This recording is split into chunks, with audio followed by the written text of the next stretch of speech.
Allah Subhanahu wa taala berkata dalam Al-Qur'an, "Qul hal yastawi alladziina ya'lamuuna wal ladziina la ya'lamuun." Allah katakan dalam Al-Qur'an, "Qul," katakanlah, apakah sama orang-orang yang alim, orang-orang yang berilmu dan orang-orang yang tidak berilmu? Apakah sama orang-orang yang tahu dengan orang-orang yang tidak tahu? Apakah sama orang-orang yang alim dengan orang-orang yang bodoh? La yastawuna abada. Tidak akan pernah sama. La fid dunya wala fil akhirah. Di dunia tidak sama, di akhirat tidak sama. Apanya tidak sama? Keadaannya tidak sama, ibadahnya tidak sama, duduknya tidak sama, makannya tidak sama, minumnya tidak sama, tidurnya tidak sama, tidak sama. Jangan kita samakan orang alim dengan orang bodoh, jangan kita samakan, karena tidak akan pernah sama. Orang alim duduknya ibadah, makannya ibadah, tidurnya ibadah.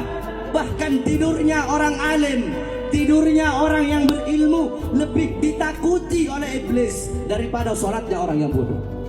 Tidak sama, tidurnya ibadah, makannya ibadah. Mereka melangkahkan kaki-kakinya ke tempat yang diridhoi oleh Allah. Memandang wajah mereka mengingatkan kita kepada Allah. Menyebut nama mereka turun rahmat dari Allah Subhanahu wa ta'ala. Mengenang mereka kafarah, tebusan bagi dosa-dosamu.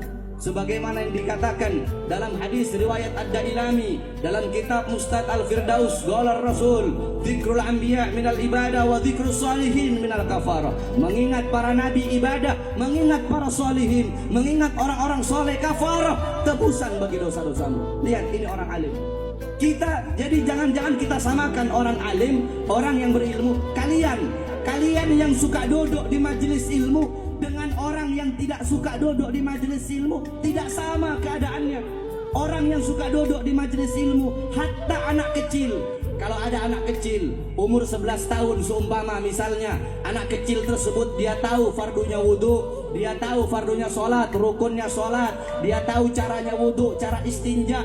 Anak kecil yang tersebut kalau mau dibandingkan dengan seorang presiden yang pangkatnya tinggi, orang atau mau dibandingkan dengan orang yang hartanya banyak, tidak bisa disamakan. Masih lebih mulia anak kecil tersebut daripada presiden yang tidak tahu apa-apa. Karena apa? Karena yang menjadikan seseorang itu tua bukan umur, yang menjadikan seseorang mulia bukan umur, yang menjadikan seseorang mulia bukan harta, bukan pangkat, bukan nasab. Apa yang menjadikan seseorang itu mulia di sisi Allah? Ilmu, amal, akhlak.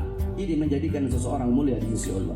Karena Rasulullah SAW beliau tidak mewarisi harta, tidak mewarisi pangkat, tidak mewarisi jabatan, tidak mewarisi tahta dan kekuasaan, tidak mewarisi emas, tidak mewarisi perak, tidak mewarisi permata. Tidak, saudara-saudara. Warisan Nabi Muhammad adalah ilmu. Ini warisan Nabi besar Muhammad Sallallahu Alaihi Wasallam. Jadi tidak sama. Orang yang alim duduknya ibadah, tidurnya ibadah, makannya ibadah, melangkahkan kakinya ibadah,